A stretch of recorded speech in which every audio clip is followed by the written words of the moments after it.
Que viva Cristo Rey. Muy buenas noches para todos. Qué alegría encontrarnos en esta serie Fuegos que encienden otros fuegos, serie dedicada a la lectura espiritual, a la formación, a profundizar en esos libros que nos ayudan a vivir diferente, a pensar diferente.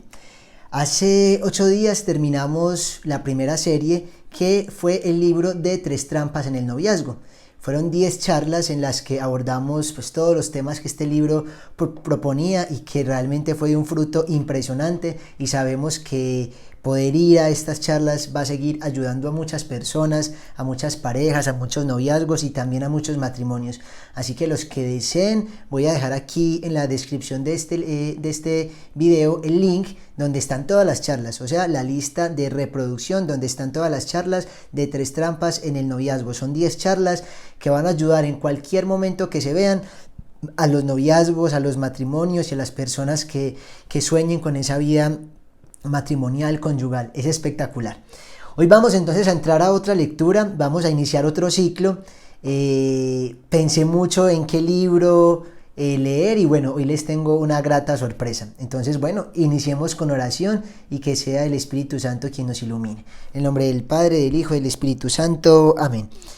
Jesús, María, os amo, ven divina voluntad, a orar en esta oración, a leer en esta lectura, y te ofrecemos, Señor, todas las oraciones y lecturas pasadas, presentes y futuras, para la gloria de Dios Padre. Amén. Ven, Espíritu Santo, ven por medio de la poderosa intercesión del Inmaculado Corazón de María, tu amadísima esposa. Ven, Espíritu Santo, ven por medio de la poderosa intercesión del Inmaculado Corazón de María, tu amadísima esposa.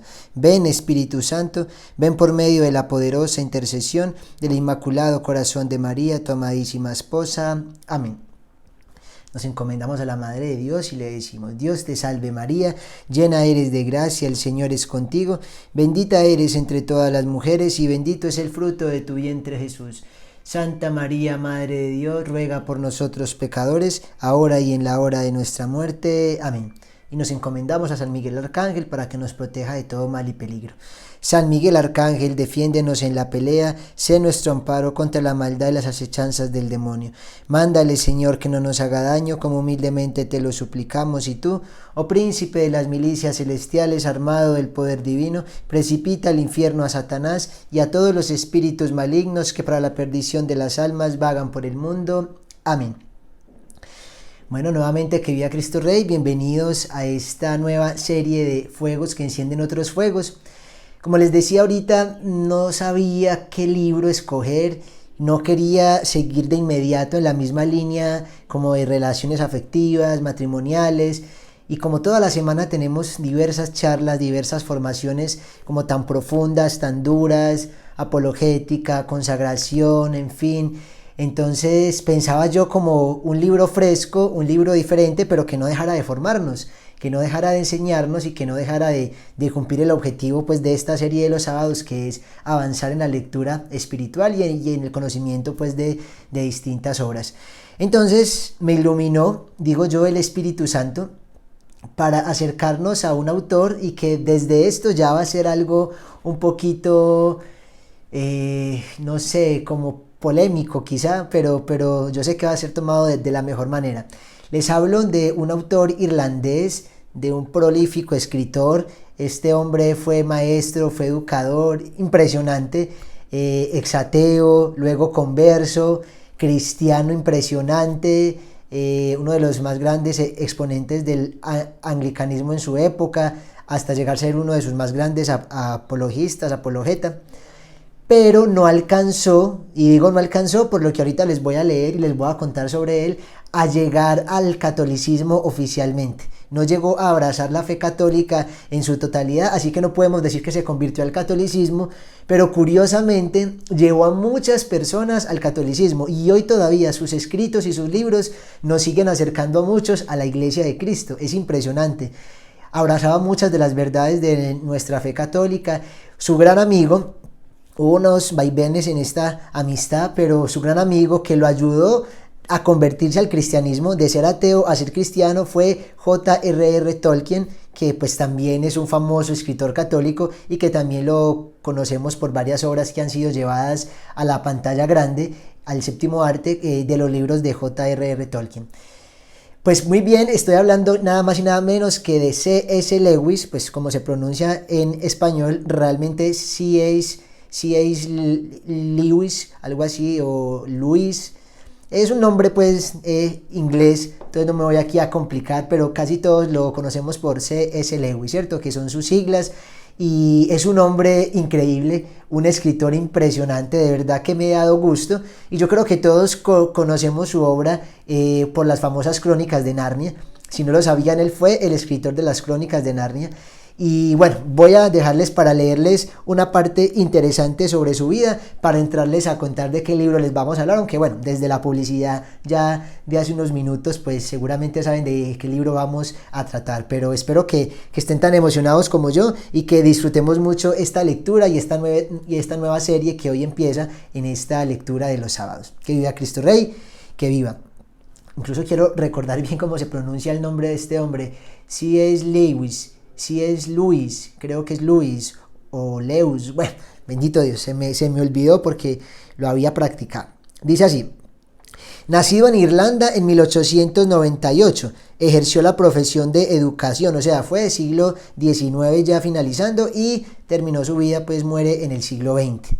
Enseñando literatura medieval y renacentista, fue un gran amigo de J.R.R. Tolkien, justamente escritor católico. Se convirtió al cristianismo luego de ser ateo por muchos años, con mayor inclinación hacia la anglicana, como ya les conté, y así se transformó en uno de sus más formidables apologistas. Ha escrito muchos libros, de verdad que es un escritor impresionante, y de los más famosos es El problema del dolor, Mero cristianismo, que se los recomiendo profundamente. Son algunos de los libros escritos por Lewis, demostrando que la teología no es precisamente aburrida y que por el contrario puede ser sumamente amena. Por otro lado, alcanzó la celebridad en el campo de la ciencia ficción por su trilogía Más allá del planeta silencioso, Perelandra y Esa fuerza maligna, en las cuales se dan las peripecias de la vida fantástica y al mismo tiempo se le pone un punto cristiano, lo cual es bastante inusual en la ciencia ficción, que tiende a ser bastante atea. Es el creador de las Crónicas de Narnia, celebrada saga de relatos infantiles. Es impresionante, yo no sé si le hemos puesto harto cuidado a las Crónicas de Narnia.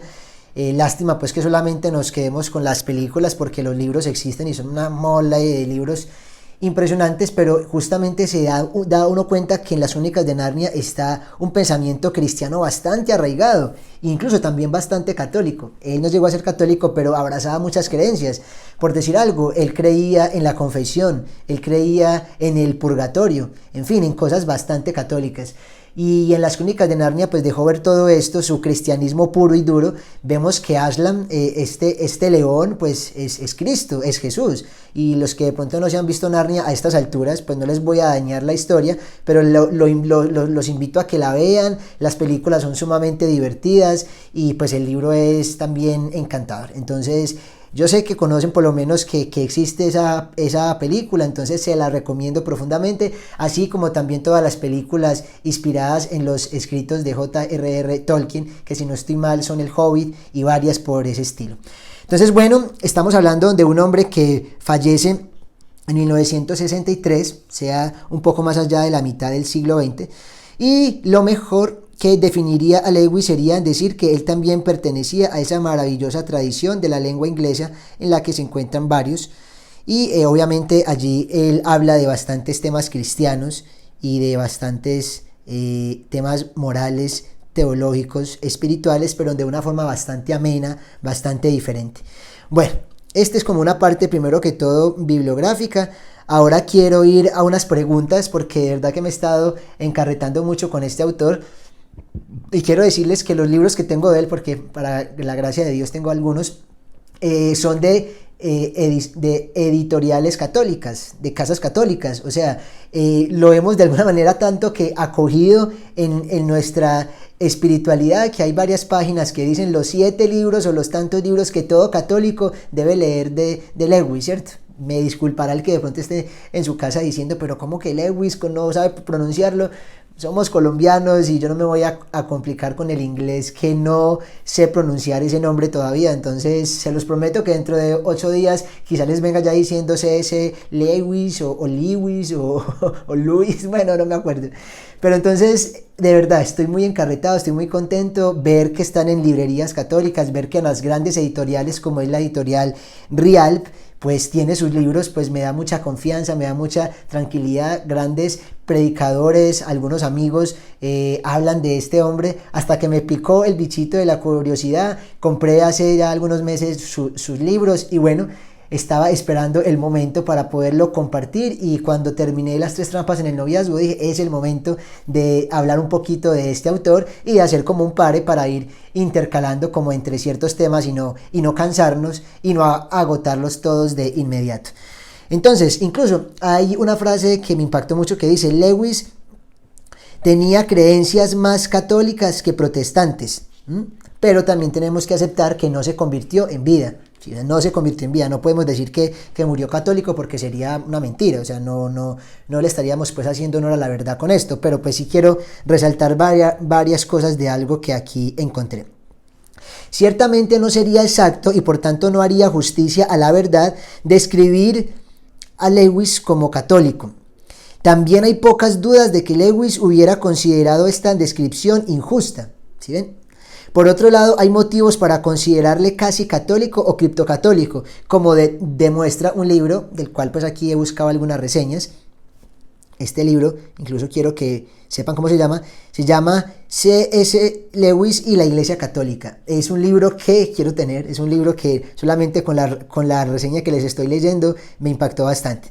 Entonces dice este hombre, como se demuestra pues en este libro, tenía muchas creencias que eran mucho más católicas que protestantes. Por citar solo algunos ejemplos de su casi catolicismo, describía la Eucaristía como el bendito sacramento, equivalente en el inglés a Santísimo Sacramento, imagínense, y parecía creer en la presencia real. Se confesaba en privado, una práctica extremadamente excéntrica para un anglicano. Se opuso a la ordenación de mujeres con el argumento de que el sacerdote en el altar actúa in persona Christi, por Dios, súper católico. Y por último, pero no menos importante, no solo creía en el purgatorio, sino que creía que iba a ir a él. Eso es impactante. O sea, un protestante que crea en el purgatorio, pues es bastante católico, ¿no? Bueno, a ver, para ya empezar con el libro que sé que estamos ansiosos de iniciar. Esto es importante, ¿cierto? Y me ha gustado mucho saber también como todo el contexto cultural, histórico, político. Dice, ¿cuáles fueron los mayores obstáculos de Lewis para no entrar en la iglesia? Uno de los amigos más íntimos de él, el gran escritor católico J.R.R. Tolkien, creía que él no llegó a hacerse católico por los profundamente enraizados y arraigados prejuicios que heredó como protestante de Belfast. Es una ciudad. Como han mostrado los problemas de Irlanda del Norte, Belfast es una de las ciudades más sectarias del mundo. Sectarias, por Dios. Realmente sería un caso excepcional que alguien criado en una cultura tan anticatólica superara los prejuicios de su educación. Por otro lado, como mi libro pretende demostrar, él parecía estar acercándose cada vez más al catolicismo a medida que crecía en la fe. Es esta tensión entre la arraigada oposición de él al catolicismo y su atracción racional a la doctrina católica lo que hace el estudio de la relación de él con la iglesia tan fascinante. Claro, o sea, de verdad que por eso les digo que este debe ser un libro fascinante porque, claro, él no alcanzó a ser católico oficial, pero su doctrina, su pensamiento iba bastante católico hablando, pero pues no lo era, ¿cierto? Digamos que era más que todo anglicano. A ver, algo más como interesante para hablar. Bueno, no, habla pues de muchas cosas de su vida y finalmente dice algo que me gustó mucho y es, como es imaginable que Lewis quizá nunca se hubiera llegado a hacerse cristiano si no hubiera conocido y se hubiera hecho amigo de Tolkien, ¿cierto? Nunca se hubiera hecho cristiano porque él fue el que lo convirtió del ateísmo. Sería un poco duro culpar a Tolkien por el hecho de que Lewis no llegara a convertirse al catolicismo, porque algunos pues leyendo dicen que cómo es posible que este amigo, tan buen amigo que lo llevó al cristianismo, no haya podido ya darle el siguiente empujón que era al catolicismo, y pues no podemos culparlo de esto porque sencillamente ya hizo gran ayuda y pues realmente nos dio un genio, porque Lewis es un genio en todo lo que escribe, y se van a dar cuenta cómo toca este tema que es como bastante fuerte, de una manera tan amena, tan particular, y que nos va a llegar mucho al corazón. Termino con esto. Mucha gente dice que de haber vivido más, Lewis habría entrado en la Iglesia Católica. ¿Realmente creen que hubiera podido superar sus prejuicios?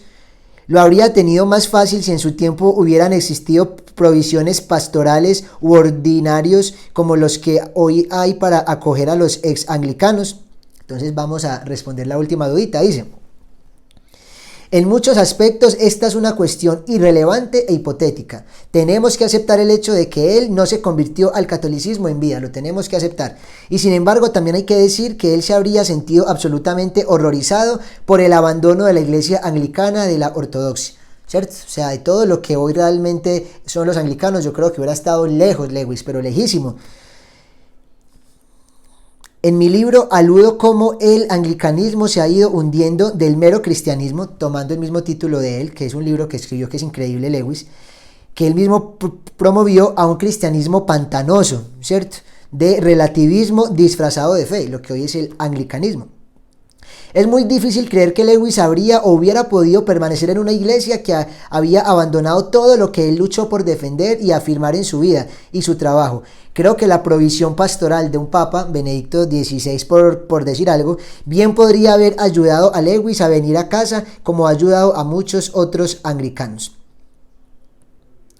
Tengo una deuda, dice aquí el autor del libro que me quiero comprar, tengo una deuda de gratitud con Lewis. Fue una influencia significativa en mi propio camino hacia Roma. Y es que son cantidad de escritores, de conversos los que le agradecen a Lewis por llegar a Roma. Entonces eso es bastante curioso, ¿no? Que alguien muestre el camino pero no haya terminado de llegar totalmente como a él. Aunque él mismo no lograra llegar ahí durante su vida. Sin embargo, si él está donde creía que iba a estar después de la muerte, o sea, esto es en el purgatorio, ahora es miembro de la Iglesia Católica. Pues claro, es la Iglesia purgante. O sea, ya es católico, o sea, en la vida no alcanzó a hacerlo oficialmente, pero creía en el purgatorio, pues sabemos que es la iglesia purgante, o sea, que ya está dentro del cuerpo místico de la iglesia. Si está ahí, puedo empezar a pagarle mi deuda con mis oraciones, dice este autor. Me gusta sentir que esta posibilidad se confirma en una carta que Lewis escribió a su amiga, la hermana Penélope, poco antes de su muerte, o sea, de la muerte de Lewis, en la que le pedía que fuera a visitarle al purgatorio, o sea, él creía que iba para el purgatorio y está entonces implícito que él creía que esta hermana Penélope se encontraba en el cielo y que podían visitarlo en el purgatorio. Bueno, para no andar más en su vida, les dejo para que consulten, para que de verdad leamos un poco más de este autor, que aunque es cristiano, lo podemos catalogar un autor que ha inspirado mucha vida católica y que toca unos temas bastante católicos como el que hoy vamos a tratar. Que viva Cristo Rey. Que viva. No está de más que oremos por Lewis, pues finalmente él mismo decía que estaría en el purgatorio, entonces pues que el Señor pronto los lleve a su gloria, si es que ya no está allá, por todo el bien que ha hecho a tantos conversos. El libro que les traigo en esta nueva serie, en esta nueva ocasión, es Cartas del Diablo a su sobrino. Cartas del Diablo a su sobrino. Realmente es una de tantos libros que este hombre tiene. Hay una continuación que veremos, y después de que acabemos este libro, que es bastante pequeño, y intercalemos con otro tema para que no quede tan seguido, luego sigamos con la siguiente parte, que es El Diablo propone un brindis. Es bastante peculiar este otro título y tiene una continuidad magnífica con este. Bueno, hablemos de Cartas de El Diablo a su sobrino. A ver, quiero leerles un poco sobre lo que él mismo habla de su libro, porque le tiene que hacer una gran introducción, dado pues el tema como tan álgido, como que pareciera que se está tomando algo como muy en broma, porque a ver, tenemos que partir de que esto es hipotético, de que esto es un género literario, obviamente, de que es la que utiliza el sarcasmo, de la que utiliza como la alegoría, como, o sea, tantas cosas que no podemos decir que esto es así, pero que sí reflejan muchas de las verdades en las que nos encontramos y cómo actúa la tentación. A ver, se los resumo prácticamente. Este libro habla de los consejos que un diablo experimentado, que un demonio experimentado, es el tío, supuestamente, de un diablo joven, o sea, que es su sobrino. El diablo adulto se llama Scrutopo, creo que se llama Scrutopo, esperen, yo leo una de las firmas, porque siempre acaba firmando Scrutopo justamente, y le habla a Orugario, pues, o sea, unos nombres terribles, y justamente él aquí cuenta por qué escoge esos nombres, que porque le sonaban bastante terribles, inmundos, entonces pues está bien, ¿cierto? Scrutopo, que es el tío, y Orugario, pues que es el diablo joven. Entonces, desde ahí ya hay como una relación bastante pues inusual, ¿cierto? O sea, es algo que sabemos que no pasa, no es que hayan demonios tíos de demonios sobrinos, no, pero es la forma en que él como que nos representa estas verdades y hace la lectura bastante amena. Entonces quiero leerles algo de lo que él mismo dice. Entonces, esto me impactó bastante. Dice, la pregunta más corriente que se le hace a Lewis es que si creo en el diablo. Él mismo responde. Ahora bien, si por el diablo se entiende un poder opuesto a Dios y que como Dios existe por toda la eternidad, la respuesta es desde luego que no. Pero Gio, ¿cómo así que no? Entonces, ¿cómo vamos a leerlo? Es que yo también digo que no. También dice que no, ¿cómo así? Sí, digo que no, por lo mismo que dice este autor aquí. No hay más ser no creado que Dios. O sea, no hay más ser que sea eterno que Dios. Porque aquí dice, si se entiende un poder opuesto a Dios y que como Dios exista por toda la eternidad, la respuesta es no. Obviamente no, porque el demonio es un ser creado. Es un ser creado. El único eterno es Dios, la Santísima Trinidad. La Santísima Trinidad crea a los ángeles, luego a los hombres, pero son seres creados. O sea que el demonio no es eterno. O sea, apartamos de eso. El demonio es una criatura. Es una criatura. Y ahora les voy a decir algo más cuando ya empecemos con el primer capítulo. Algo muy bello que dice aquí Lewis. Dice, Dios no tiene contrario. Ningún ser podría alcanzar una perfecta maldad opuesta a la perfecta bondad de Dios. O sea, el demonio es totalmente malo, sí, pero es tan malo que se oponga igual como en igual medida a la bondad de Dios, ¿no? Por eso es que es muy terrible cuando nosotros no conocemos el significado de muchos símbolos y digamos la nueva era utiliza mucho lo que es el yin yang, y el yin yang es una oposición prácticamente perfecta entre el bien y el mal. Incluso se atreve a decir que en todo mal hay un bien, hay un punto blanco en toda esta parte negra, y que en todo bien hay un mal, o sea que en Dios hay algo malo, que es el punto negro. Y finalmente, si ustedes revisan bien el yin yang, lo que encierra todo el círculo es una línea negra, o sea como que prácticamente ganará el mal. No es así, no es así. Entonces me parece una manera de acercarse muy, muy tesa, porque siempre hemos puesto como al demonio en contra de Dios, sí, en contra de sí, pero no es el opuesto, o sea, el demonio no es el igual, no es el igual, no, porque Dios es eterno, porque Dios fue el que lo creó, porque Dios sí es el todo, absolutamente una bondad infinita. Él es una maldad total, pero no es una maldad infinita, no es una maldad que se compare con la bondad infinita de Dios. Eso me pareció algo muy teso y algo que uno usualmente no medita. Y eso nos da mucha esperanza, o sea, eso de inmediato nos da mucha alegría en saber que nuestro Dios es sumamente poderoso, infinitamente poderoso, que el demonio finalmente es una criatura. Y por eso he querido, bueno, y acá ya les explico por qué tengo a San Miguel.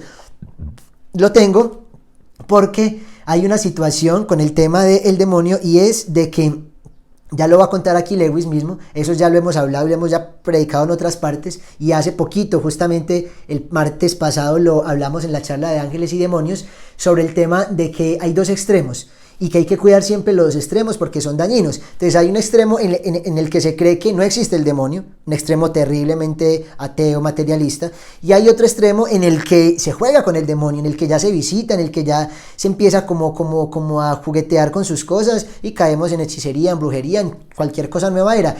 De ambas se sirve el demonio para tentarnos, para hacernos caer, para condenarnos, tanto de que creamos que no exista, que es una artimaña impresionante. Todavía hay mucha gente que cree que el demonio no existe, que es un mito nuestro, que la Iglesia Católica lo usa para atormentar, para asustar, y otros piensan que sí existe, pero entonces hay que tomar esos poderes, hay que mirar entonces toda esa parte oculta. Entonces, a ver, cuidado, porque esos dos extremos son malos. Y por eso traigo aquí a San Miguel, porque él es el príncipe de la milicia celestial. No sé si se alcanza a ver en la cámara, pero San Miguel está, bueno, lo voy a levantar un poco, pisoteando justamente al enemigo, justamente lo está tirando hacia el infierno, lo está de alguna manera expulsando del cielo, que fue lo que pasó. El demonio, junto con todos los ángeles caídos, es desterrado y es enviado al infierno por San Miguel Arcángel. Y aquí dice algo bastante interesante este hombre, que como él lo dice, es una hipótesis, no pasa nada si se comprueba que es contradictorio, pero saben que me gustó, ya les voy a decir cuál es. La pregunta adecuada sería si creo en los diablos. Sí, creo. Es decir, creo en los ángeles y creo que algunos de ellos, abusando de su libre albedrío, se han enemistado con Dios y en consecuencia con nosotros. Esto es verdad, eso es católico totalmente.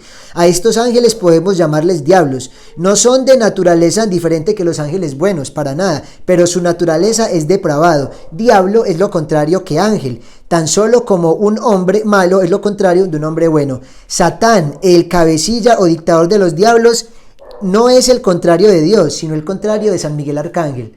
Esto nunca lo había escuchado, me gustó. No es teología, no es doctrina pues así pura, no. Pero dice él, creo esto no porque forme parte de mi credo religioso, sino porque es una de mis opiniones. Mi religión no se desmoronaría si se demostrase que esta opinión es infundada. Hasta que eso ocurra, y es difícil conseguir pruebas negativas, la mantendré. Me parece que explica muchas cosas, concuerda con el sentido llano de las escrituras, con la tradición de la cristiandad y con las creencias y la mayor parte de los hombres de casi todas las épocas, y no es incompatible con nada de que las ciencias hayan demostrado. Bueno, entonces pues aquí habla de los excesos que han tenido con la iconografía de los ángeles, que por pintarlos a veces demasiado femeninos y demasiado como con tantas cosas que no son propias de la parte espiritual, se ha deformado mucho el tema de ángeles, de demonios. Entonces él aquí hace pues una explicación que no me detengo aquí a hacerla por tiempo, y pues también les dejo ahí como para que consulten. Pueden descargar este libro de internet fácilmente, pero me gustaría que vayan conmigo en esta lectura para que la vayamos desgranando juntos, que es bastante maravillosa. Bueno, por aquí justamente este hombre cita a Chesterton, otro gran convertido católico, y lo cita el propio Lewis. Estos tres son como ese trinchete literario que me encanta. O sea, lo que es Tolkien, lo que es Chesterton y lo que es Lewis, maravillosos. El único de allí que no alcanzó a abrazar totalmente la fe católica fue Lewis. Pero miren que cita a Chesterton y dice: Satán cayó por la fuerza de gravedad, dijo Chesterton, ¿cierto? Entonces me parece muy bonito que lo cite y dice: se debe representar el infierno como un estado, también lo dijo San Juan Pablo II, en el que todo el mundo está perpetuamente pendiente de su propia dignidad y de su propio enaltecimiento, en el que todos se sienten agraviados y en el que todos viven las pasiones mortalmente serias que son la envidia, la presunción y el resentimiento. Bueno, a ver, aquí habla de muchas cosas. Aquí dice, a él le importa muy poco cómo se lea este libro. O sea, él habla aquí que la gente lo ha tomado por muchas partes, pero que a él no le interesa mucho. Él dice, pero importa poco de qué modo se lea, ya que su intención no era, por supuesto, la de especular acerca de la vida diabólica. O sea, esto no se trata como un tratado de demonología, no, para nada. ¿Cómo viven los demonios? No, esto es simplemente una manera de iluminarnos. Él dice, es de iluminar desde un ángulo nuevo la vida de los hombres. O sea, aquí nos habla que de unas conversaciones y de unas cartas de un demonio a su sobrino, pero lo que busca no es hablar de los demonios como tal, sino de los hombres. Es que esto ilumina nuestra vida espiritual, nuestra vida cristiana, católica. Esto es lo bonito de este libro. Entonces, bueno, a ver, los nombres de mis diablos han despertado mucha curiosidad y se han aventurado numerosas explicaciones, todas ellas equivocadas. La verdad es que me propuse simplemente hacerlos repugnantes, ya. Es por eso que estos nombres que les leí ahorita como tan raros, pues obviamente se escuchan como feo. Eso fue lo que él buscó. Me encanta esta parte que dice: algunos me han hecho el inmerecido elogio de suponer que mis cartas eran el fruto maduro de largos años de estudios de teología moral y ascética. Claro, porque se van a dar cuenta que el libro toca temas bastante álgidos de una manera como muy profunda, pero como muy llena de humor, ¿cierto? Como de comedia. O sea, no sé cómo expresar esto. Y dice este mismo autor, olvidan sin duda que existe un medio igualmente fidedigno, aunque menos encomiable, de aprender cómo funciona la tentación. O sea, él dice, no tuve que aprender largos años un estudio pues maduro de teología, ascética, mística, todo esto no, sino que él dice, mi corazón, no necesito el de otro, mi corazón me mostró la maldad de los impíos. A mí me impactó esa frase. O sea, no tiene que pues irse a investigar cosas de demonios para saber cómo puede llegar a pensar el mal, no, porque recuerden que en nuestro corazón todavía hay esa semilla de maldad y que donde no estemos con la oración, con la mortificación y con muchas cosas al pie, pues crece la mala hierba en nuestro corazón. Del corazón, dice nuestro Señor en la palabra de Dios, viene todo, las fornicaciones, los adulterios, los homicidios, del corazón del hombre. Por eso dice Jesús, no es malo lo que entra, sino lo que sale del corazón. Entonces me pareció muy profunda esta frase, que no necesito nada de esto, pero que aún así es muy fidedigno y que es el corazón pues de cada uno de nosotros. Dice que no quiso que fuera un libro muy largo, es bastante corto, vamos a ver en cuánto lo logramos sacar, o si no lo terminamos está bien, pero es que me ha gustado tanto que sí quisiera compartirles varias cartas de estos demonios. Pero entonces él dice, pero aunque era fácil adoptar la actitud mental de un diablo, claro, porque aquí escribe como tal, no resultaba divertido o no por mucho tiempo. El esfuerzo me producía una especie de calambre espiritual mientras hablaba por escrutopo. Tenía que proyectarme a un trabajo que no era sino polvo, arena, sed y picor. Cualquier atisbo de belleza, frescor y cordialidad tenía que ser excluido. Casi me ahogo antes de acabar el libro. Hubiera ahogado a mis lectores si lo hubiera prolongado de más. Entonces es por eso que es un libro cortico, es un libro sencillo, pero estoy seguro que nos va a ayudar bastante. Bueno. Y esta parte sí quisiera leérselas, es muy cortica, hace parte del prólogo, este fue el prefacio, ahora voy a hablarles del prólogo, dice así. No tengo la menor intención de explicar cómo cayó en mis manos la correspondencia que ahora ofrezco al público, ¿cierto? Pues hablando de las cartas de un demonio al sobrino, o sea, es que él habla así. En lo que se refiere a los diablos, la raza humana puede caer en dos errores iguales y de signo opuesto, que es lo que yo les hablaba ahorita y lo que hemos hablado ya hace muchos años en el tema del demonio.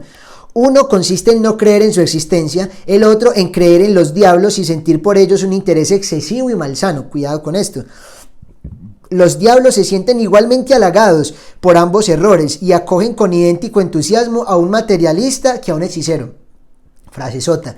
Acogen con idéntico entusiasmo los demonios a un materialista ateo que piense que nada exista que a un hechicero nueva era que obviamente se interese demasiado, excesivamente y malsanamente en ellos. Bueno, se aconseja a los lectores que recuerden que el diablo es un mentiroso. No debe aceptarse como verídico, ni siquiera desde su particular punto de vista, todo lo que dice Escrutopo. No debe aceptarse como verídico. Por eso tengo aquí a San Miguel Arcángel, porque pues quiero que en esta aventura que vamos hoy a lanzarnos, no vaya a pasar que alguien se confunda y empecemos pues como a llevar este libro a lo que no tiene el fin, que de pronto es acercarnos a un tema maligno, o de pronto de ir a cuestionar cosas. O sea, no. Todo esto es un invento de este escritor, pero es una manera espectacular de iluminar la vida de los hombres. Sé que San Miguel nos va a proteger y no va a permitir que eso pase. Bueno. Listo, vamos a iniciar. Pone una cita al inicio de su libro que dice así: el diablo, el espíritu orgulloso, no puede aguantar que se mofen de él. Y justamente cita a Tomás Moro, o sea, Santo Tomás Moro, cita a Tomás Moro. El diablo, el espíritu orgulloso, no puede aguantar que se mofen de él. De alguna manera él dice, esto es como una mofa, esto es como una forma como cómica de hablar de él, y pues dicen que esto lo llena de mucha rabia, de mucha ira. Y porque se van a dar cuenta cómo estas conversaciones ponen como al descubierto lo que pasa. Miren, les doy como el último acercamiento a este libro, pero ya para ya empezar. Esto no lo voy a hacer en ninguno de los otros sábados. Me disculpan que esta primera media hora me haya pues detenido mucho a hablar del autor y de toda su vida, pero creo que era como importante para que sepamos a quién estamos leyendo, qué piensan escritores católicos de él, algunos amigos católicos de él, y como más o menos lo que pasa con este libro, para que no entremos en confusiones ni nada de esto. Listo. Entonces les digo lo último. Él habla como de un infierno si fuera tal cual a una oficina de esas como de droga, como de esos carteles que aquí en Colombia sabemos muy bien cómo son, que digamos no hay que ir nosotros a matar físicamente a una persona y hacer cantidad de desastres, sino que desde una oficina uno puede ser tranquilamente un narcotraficante impresionante, con celular, con aire acondicionado, con computador, con todo tipo de beneficios, pero estar llevando a como en su parte final cantidad de sangre, de desastres, de muertes, de robos, de muchas cosas. Sí, pero desde la oficina es que se maneja todo. De alguna manera, este Scrutopo, ¿cierto? Que es el demonio tío, está como en la oficina, o sea, está como en una jerarquía más alta que el demonio sobrino, pues que viene, ¿cierto? Es como bien inexperto y pues que se llama orugario. Eso me parece como también como oruga, como alento, bueno, o sea, está apenas aprendiendo. Entonces se van a dar cuenta como en alguna carta lo felicita, luego en otra le dice, pero ¿cómo es posible? Hoy espero siquiera leer 2 o 3 cartas, que espero sea lo que alcancemos a leer cada sábado, o quizá un poco más, porque pues ya no tengo que hacer tanta introducción. Entonces vamos a iniciar, que San Miguel pues nos acompañe, de verdad que esto sea para mucho crecimiento espiritual y que este nuevo tipo de lectura, este género literario, pues nos ayude a sentirnos un poquito más frescos, más tranquilos y a meternos como en esta película de estos dos diablos que están hablando aquí. Amén. Que viva Cristo Rey, que viva. Iniciemos entonces. Mi querido orugario, carta número 1. Toma nota de lo que dices acerca de orientar las lecturas de tu paciente. O sea, aquí hablan como paciente, como el que tiene encargado de tentar. Y de ocuparte de que vea muy a menudo a su amigo materialista. Pero, o sea, bueno, ya les voy a contar algo. Pero no estarás pecando de ingenuo. Parece como si creyeses que los razonamientos son el mejor medio de librarle de las garras del enemigo. Esto es a lo que quiero llegar. Es quizá la parte más difícil para mí de leer, pero pues lo entiendo totalmente en el contexto y después de toda la explicación que da el autor. Aquí el enemigo lo pone con E mayúscula, porque este enemigo de los demonios es Dios. Este enemigo de los demonios es Dios, es nuestro Padre Celestial. Entonces es por eso que cuando se habla del enemigo, yo como que, uy, hijo de madre, fuerte escuchar eso, pero es que está hablando de un demonio, está hablando del enemigo de ellos, que es Dios, y por eso aquí lo escribe Lewis pues con E mayúscula. Entonces le dice a su sobrino joven que si creyese que los razonamientos son el mejor medio de librarle las garras del enemigo. Si hubiese vivido hace unos pocos siglos, es posible que sí. En aquella época los hombres todavía sabían bastante bien cuándo estaba probada una cosa y cuándo no lo estaba, y una vez demostrada la creían de verdad. Todavía unían el pensamiento a la acción, y estaban dispuestos a cambiar su modo de vida como consecuencia de una cadena de razonamientos. O sea, eso era así antes. Y vemos entonces lo que pasaba con nuestros abuelos y con esas personas de antes. Hombre, realmente lo que decían, lo hacían. O sea, la palabra tenía valor, el razonamiento, lo que uno pensaba, no era difícil entonces tener como una doble vida, algo que no fuera como consecuente. Pero ahora, con las revistas semanales, bueno, este hombre habla entre siglo XIX y siglo XX, pues habla de revistas semanales. Nosotros podríamos decir ahora, y mucho más ahora, con las redes sociales, con el internet, con la televisión y con armas semejantes, hemos cambiado mucho todo eso. Habla el tío demonio. Tu hombre se ha acostumbrado desde que era un muchacho a tener dentro de su cabeza, bailoteando juntas, una docena de filosofías incompatibles. Ahora no piensa ante todo si las doctrinas son ciertas o falsas, sino académicas o prácticas, superadas o actuales. O sea, ya no piensa en si son ciertas o falsas, que debería ser nuestro criterio, ¿no? Es como, venga, esto es práctico, esto se puede aplicar hoy, esto estará ya superado como por el común denominador, esto ya estará de moda o no, en fin, esto será convencional, en fin. La jerga, no la argumentación, es tu mejor aliado en la labor de mantenerle apartado de la iglesia. La jerga, no la argumentación. No pierdas el tiempo tratando de hacerle creer que el materialismo es la verdad. Hazle pensar más bien que es poderoso, que es sobrio o valiente, que esta será la filosofía del futuro. Eso es lo que le importa. Hoy vemos pleno siglo XXI, qué es lo que de alguna manera tiene el poder ahorita: la soberbia, el orgullo, el hombre que ya se cree Dios, el hombre que cree que ya es capaz de decidir sobre la vida, entonces en el vientre, de hacer tantas cosas como está haciendo hoy el hombre. Es el pecado del demonio, el orgullo, el sentirse poderoso, el sentirse autónomo. La pega de los razonamientos consiste en que trasladan la lucha al campo propio del enemigo, o sea, de Dios. También él puede argumentar, mientras que en el tipo de propaganda realmente práctica que te sugiero, lo de las revistas que él dice, hoy redes sociales y todo esto, ha demostrado durante siglos estar muy por debajo de nuestro Padre de las profundidades. Aquí, ¿qué quería decir Lewis? Que la evangelización no había tomado tanta fuerza, hoy ya bastante, o sea, hoy ya estamos en otro momento, pero antes no se metían tanto en el tema de revistas, en el tema como de contraatacar en el mismo sector donde estaba el maligno atacando, no. Entonces dice que en esto llevaba mucha ventaja pues el padre de las profundidades, que tristemente pues viene siendo Satanás. El mero hecho de razonar despeja la mente del paciente y una vez despierta su razón, ¿quién puede prever el resultado? Incluso si una determinada línea de pensamiento se puede retorcer hasta que acabe por favorecernos, te encontrarás con que has estado reforzando en tu paciente la funesta costumbre de ocuparse de cuestiones generales, o sea, puntuales, y de dejar de atender exclusivamente al flujo de sus experiencias sensoriales o inmediatas. O sea, ¿qué quiere decir aquí el tío demonio? Hombre, quiere decir que no pongan a pensar al hombre, porque colocar a pensar y a razonar al hombre es un campo peligroso donde Dios puede actuar y donde Dios puede colocarlo a pensar en cosas eternas, en cosas trascendentales y que se puede pegar de los pensamientos para convertirlo. Entonces el miedo de los demonios es que el hombre piense. Es por eso que no nos dejan pensar. Es por eso que hoy nos bombardean con cantidad de situaciones y entre menos pensemos mucho mejor para ellos, porque no tenemos tiempo de ocuparnos de lo importante realmente. Dice: tu trabajo consiste en fijar su atención en este flujo. Enséñale a llamarlo vida real. Enséñale a llamarlo vida real como a todo este tema de propaganda y eso. Y no le dejes preguntarse qué entiende por real. Simplemente que viva su vida real, que realmente es una vida mentirosa. Recuerda que no es como tú un espíritu puro. No te puedes hacer idea de hasta qué punto son esclavos de lo ordinario. Tuve una vez un paciente ateo. Esta historia es genial. Un paciente ateo convencido que solía leer en la biblioteca del Museo Británico. Está hablando el tío demonio, recuerden. Un día, mientras estaba leyendo, vi que sus pensamientos empezaban a tomar el mal camino, o sea, el camino hacia Dios para ellos.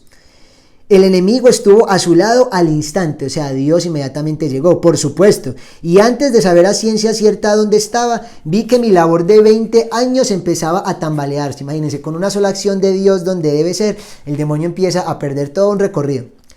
Si llego a perder la cabeza y empiezo a tratar de defenderme con razonamientos, hubiese estado perdido, pero no fui tan necio. Dirigí mi ataque, esto me impactó muchísimo, inmediatamente a aquella parte del hombre que había llegado a controlar mejor, y le sugerí que ya era hora de comer.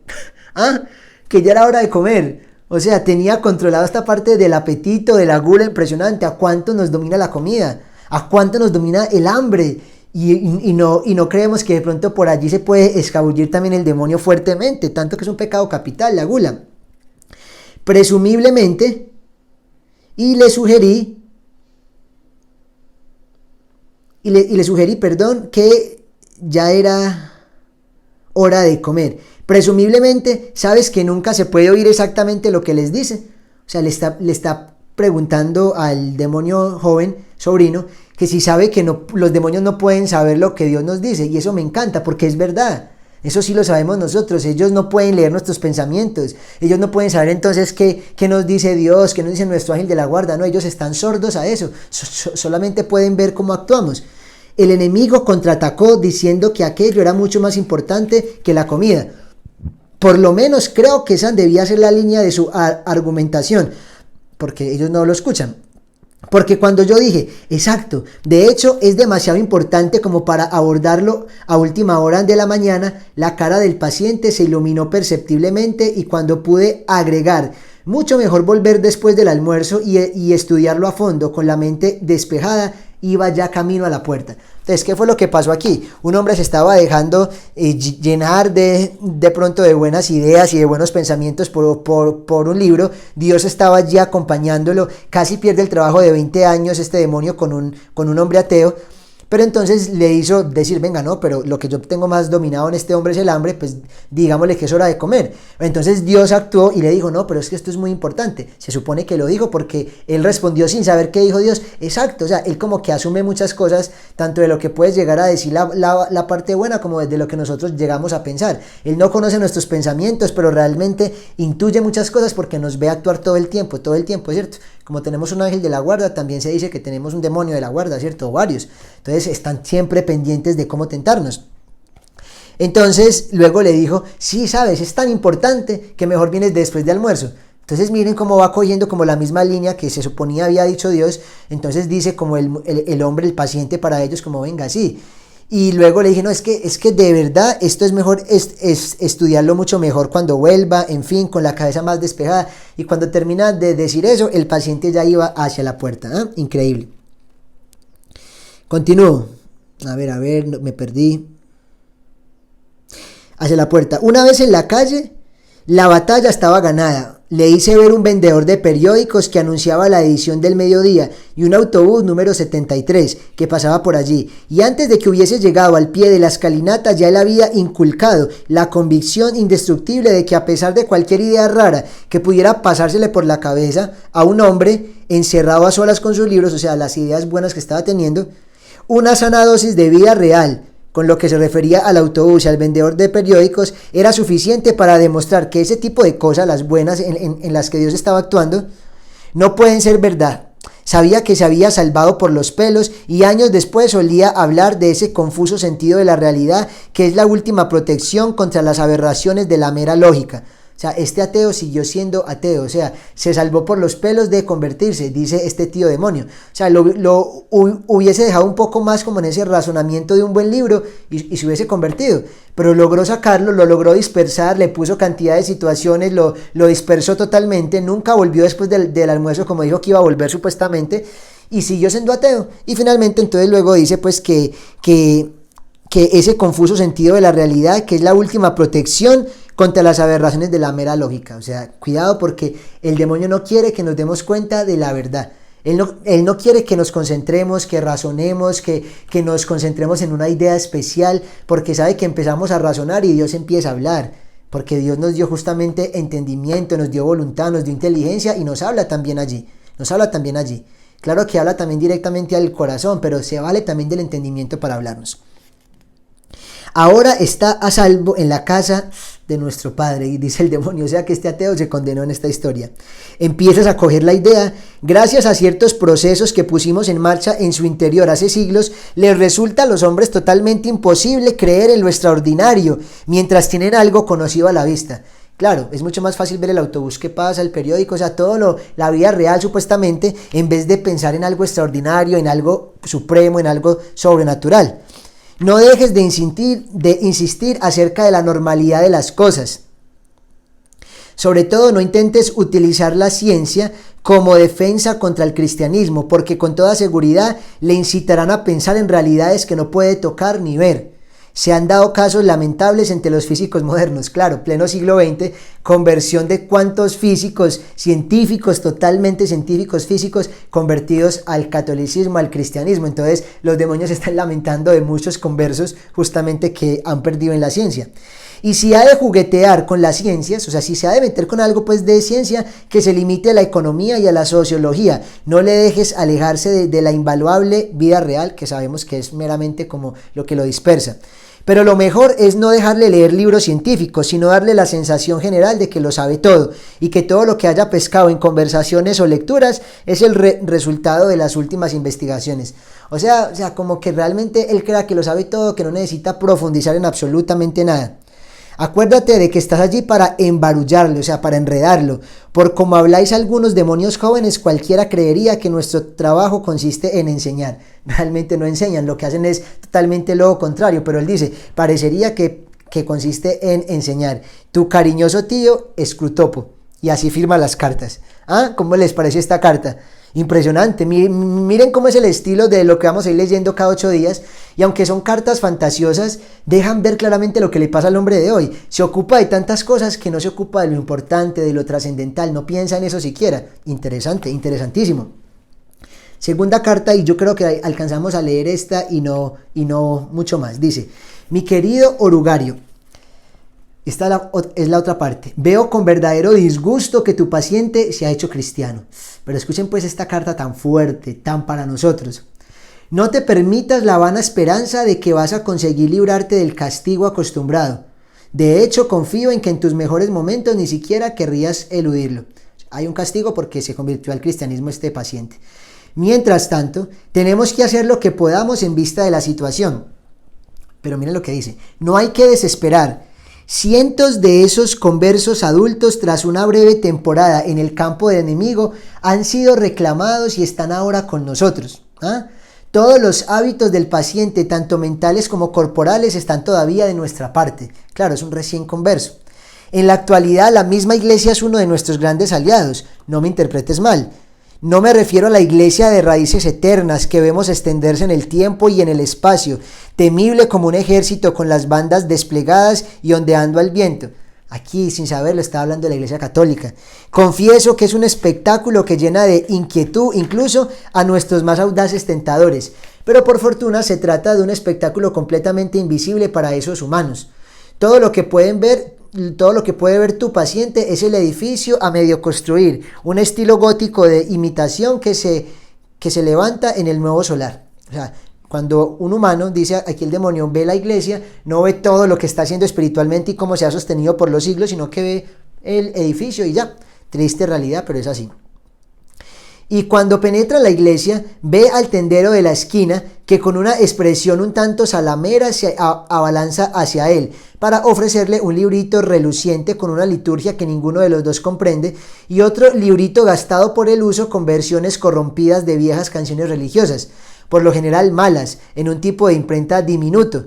Al llegar a su banco, mira en torno suyo y ve precisamente a aquellos vecinos que hasta entonces había procurado evitar. O sea, esto es lo que pasa, dicen aquí los demonios cuando llega un recién convertido. O sea, recibe cosas como que venga, pero este libro para qué me sirve, pero no entiendo, pero como que la liturgia, se encuentra con gente aquí, ay, pero como así que a esta iglesia también venía este vecino que no quiero ver. Bueno, continúo. Te trae cuenta poner en énfasis en estos vecinos, haciendo por ejemplo que el pensamiento de tu paciente pase rápidamente de expresiones como el cuerpo de Cristo, miren lo que dice aquí el autor, que pase rápidamente del cuerpo de Cristo a las caras que tiene sentados en el banco de al lado. O sea, aquí nos está hablando de lo que pasa en la misa. ¿Cuántos nos llegamos a la misa y en vez de concentrarnos en lo que está pasando justamente en el cuerpo de Cristo, se nos pasan pensamientos como de, uy, mira esta cómo está vestida, uy, pero mira este otro? Son los demonios tentándonos, no tengamos duda. Importa muy poco, por supuesto, la clase de personas que realmente haya en el banco. Puede que haya alguien en quien reconozcas a un gran militante del bando del enemigo, o sea, un buen cristiano, no importa, porque tu paciente, gracias a nuestro Padre de las profundidades, es un insensato, y con tal de que alguno de esos vecinos desafine al cantar, o lleve botas que crujan, o tenga papada o vista de modo extravagante, el paciente creerá con facilidad que por tanto su religión tiene que ser en algún sentido ridícula. O sea, se vale de cualquier cosa. Este cantó mal, esta viene mal vestida, este tiene papada, lo que sea, para empezar a desconcentrarse y de pronto a decir, estoy en el lugar equivocado, pero ¿qué es esta cosa tan rara? ¿Pasa o no pasa? En la etapa que actualmente atraviesa tiene una idea de los cristianos que considera muy espiritual, pero que en realidad es predominantemente gráfica. Tiene la cabeza llena de togas, sandalias, pues, o sea, todo lo que son como religiosos y esto. Y hasta el simple hecho de que las personas que hay en la iglesia lleven ropa moderna supone para él un auténtico problema. Claro, porque él tiene como pensado que la iglesia es como muy atrasada y todo esto. Nunca permitas que esto aflore a la superficie de su conciencia. No le permitas que llegue a preguntarse cómo esperaba que fuese. Por ahora mantén sus ideas vagas y confusas y tendrás toda la eternidad para divertirte, provocando en él esa peculiar especie de lucidez que proporciona el infierno. Qué fuertes palabras, ¿no? Una eternidad para divertirte si lo logras tener así confundido y que no se concentre en nada real. Mire lo que dice, trabaja a fondo, pues durante la etapa de decepción o anticlimas que con toda seguridad ha de atravesar el paciente durante sus primeras semanas como hombre religioso. Ha de atravesar el paciente, o sea, dice que trabaje a fondo, porque después llegará una etapa de decepción o anticlimas, que siempre pasa en todo aquel que empieza su camino religioso de conversión. Yo creo que todos hemos sentido ese momento en que se nos bajan los ánimos, como que ese primer amor y ese fuego inicial como que empieza a menguar. Entonces miren que el demonio lo sabe, el enemigo, o sea nuestro Señor, deja que esta desilusión se produzca al comienzo de todos los esfuerzos humanos. Ocurre cuando el muchacho que se deleitó en la escuela primaria con la lectura de las historias de la Odisea se pone a aprender griego en serio. Claro, desilusión total. Cuando los enamorados ya se han casado y acometen la empresa efectiva de aprender a vivir juntos. En cada actividad de la vida, esta decepción marca el paso de algo con lo que se sueña y a lo que se aspira a un laborioso quehacer. El enemigo, o sea, nuestro Señor, acepta este riesgo porque tiene la curiosa ilusión de hacer de esos asquerosos gusanillos humanos, así nos trata el demonio, y esto sí es verdad, eso en muchas liberaciones, en muchos exorcismos nos trata terribles, nos odia totalmente. O sea, lo que él llama sus libres amantes y siervos hijos, es la palabra que él emplea en su incorregible afán de degradar el mundo espiritual entero a través de relaciones contra natura con los animales bípedos. O sea, aquí están haciendo pues como un argumento de que Dios está muy loco supuestamente al llamar hijos a aquellos seres para ellos detestables que somos los humanos, y que como los compara a hijos y que los lleva como a un mundo espiritual, que esto es contra natura, o sea, que esto es contra naturaleza. Me da risa porque contra natura lo que está pasando hoy en día con la ideología de género, eso sí es contra natura. Al desear su libertad, el enemigo, Dios, renuncia consecuentemente a la posibilidad de guiarles por medio de sus aficiones y costumbres propias a cualquiera de los objetivos que él les propone. Les deja que lo hagan por sí solos. Ahí está nuestra oportunidad, pero también tenlo presente, nuestro peligro. Una vez que superan con éxito esta aridez inicial, los humanos se hacen menos dependientes de las emociones y en consecuencia resulta mucho más difícil tentarles. Qué fuerte esto, ¿no? Qué bonito, no sé, me encanta. Miren que todos sabemos que cuando empezamos la vida espiritual esto no va a ser fácil, será de subes y bajas, pero si logramos pasar esas bajas, el mismo demonio sabe que seremos más fuertes, porque claro, ya nuestra fe no dependerá de qué música pongan, de que si tengo ganas de ir o no al movimiento, al grupo de oración, no, sé que tengo que ir, o sea, ya supero la parte emocional. Entonces él dice, cuidado porque esto también es nuestra arma, pero también es nuestro peligro. Y es una arma porque ellos dicen que Dios nos deja totalmente libres, y esto es verdad, es el libre albedrío que Dios nos da, y entonces como que esto no está bien. Bueno, pues realmente Dios es tan hermoso que nos deja libres para que optemos por él libremente y no obligados.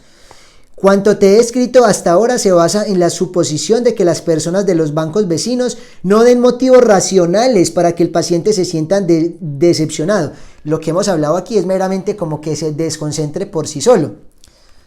Por supuesto, si dan motivos, si el paciente sabe que la mujer del sombrero ridículo es una jugadora empedernida, o que el hombre de las botas rechinantes es un avaro y un chantajista, tu trabajo resultará mucho más fácil.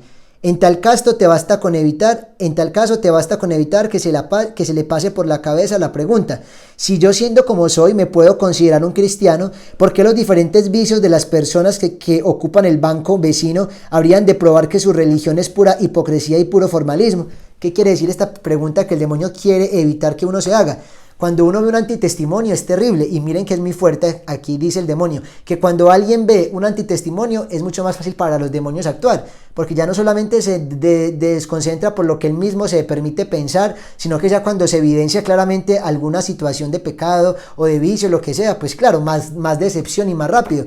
Pero entonces, ¿qué es lo que hace el demonio? Evita que este hombre piense cuando se decepciona, bueno, pero si él lo hizo, y porque, o sea, más bien, si yo que soy tan pecador vengo a esta iglesia, si yo soy cristiano y tengo tantas cosas malas, ¿por qué tengo que pensar que lo que él hace entonces es lo peor, y que entonces toda esta religión es mentira, que porque él está aquí? Claro, si pensamos eso, llegamos a la conclusión de que todos somos pecadores, de que la iglesia la formamos pecadores, de que no somos santos, de que no porque este sea antitestimonio, entonces esta iglesia es mentira, o sea que la verdad es mentira. No, sencillamente nos damos cuenta de que todos pecamos y que todos necesitamos conversión y que todos podemos caer. El demonio evita que uno piense eso y más bien quiere que uno diga no, esto es una hipocresía total, vean a este lo que hace. Eso viene del demonio. Te preguntarás si es posible evitar que incluso una mente humana se haga una reflexión tan evidente, esta que les acabo de decir. Pues lo es, orugario, lo es. Manéjale adecuadamente y tal idea ni se le pasará por la cabeza. Todavía nos lleva el tiempo suficiente con el enemigo, con Dios, como para haber adquirido la más mínima humildad auténtica. Eso es fuerte, o sea, ellos saben que somos soberbios por excelencia, al igual que Satanás, tristemente, somos muy soberbios, y que cuando llevamos poco tiempo en el Señor no podemos decirnos humildes o que hemos alcanzado virtudes. No, hay gente que a los pocos meses ya se cree quién sabe qué, tristemente no es así, o nos creemos quién sabe qué, por Dios santo. Dicen, todo cuanto diga, hasta si lo dice arrodillado acerca de su propia pecaminosidad, no es más que repetir palabras como un loro. En el fondo todavía piensa que ha logrado un saldo muy favorable en el libro mayor del enemigo. O sea, Dios está en deuda conmigo porque es que me convertí, ¿cierto? Solo por haberse dejado convertir. Y que además está dando prueba de una gran humildad y de magnanimidad al consentir en ir a la iglesia con unos vecinos tan engreídos y vulgares. Esto es lo que realmente piensa una persona embaucada por el demonio. Manténle en ese estado de ánimo tanto tiempo como puedas. Tu cariñoso tío, Scrutopo. Y bueno, nos dio justamente la hora. Siguen unas cartas impresionantes, pero bueno, creo que ya hemos iniciado. Espero más bien que les haya gustado, que les haya inquietado, que los haya motivado a terminar este libro, a que lo leamos juntos, a que escuchemos y aprendamos y quizá podamos ver como esa parte de luz en nuestra vida y podamos hacer cambios también en ella. Amén. Gloria al Padre, al Hijo y al Espíritu Santo, como era en un principio, ahora y siempre, por los siglos de los siglos. Amén. Contigo voy, Virgen pura, en tu poder voy confiado. Pues yendo de ti amparado, mi alma volverá segura. Dulce Madre, no te alejes, tu vista de nosotros no apartes, ven con nosotros a todas partes y solos nunca nos dejes. Y ya que nos amas tanto como verdadera Madre que eres, haz que nos bendiga el Padre, el Hijo y el Espíritu Santo. Amén. Los esperamos a las 3 de la mañana en el clamor de la misericordia normalmente. Que Dios los bendiga, feliz fin de semana para todos.